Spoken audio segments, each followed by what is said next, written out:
में निवास करने लगी। फिर वह कैसे अपने राजा को मौत के घाट उतारने के लिए साधु के साथ मिलकर साजिश रची। फिर उसके बाद वह साधु उस रानी को कैसे गर्भवती किया और पुत्र के साथ क्या हुआ। मित्रों, आप लोग कहानी को पूरा देखेंगे तभी आप लोग को पूरी जानकारी प्राप्त होगी। तो मित्रों, आइए अब जानते हैं इस प्रेम लीला और रोचक कहानी के बारे में। एक समय की बात है, विंध्याचल के पहाड़ों के बीच बसा एक सुंदर राज्य था जिसका नाम था अभिनवपुर। उस राज्य के राजा विक्रमादित्य थे। विक्रमादित्य अपनी बुद्धिमत्ता और पराक्रम के लिए प्रसिद्ध था। राजा न्यायप्रिय और प्रजा के प्रिय थे। उनकी पत्नी रानी सौम्या अपनी सुंदरता और सौम्यता के लिए पूरे राज्य में जानी जाती थी। रानी सौम्या राजा की एकमात्र पत्नी थी और राजा उनसे अत्यधिक प्रेम करते थे।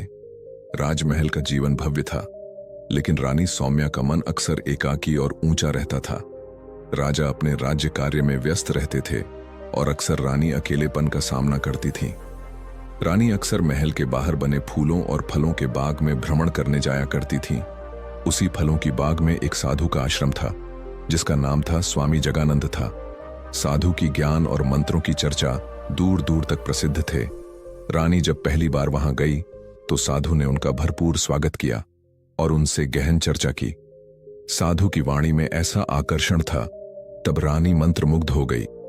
रानी सौम्या ने बहाने बनाकर राजमहल से बाहर साधु के आश्रम जाना शुरू कर दी।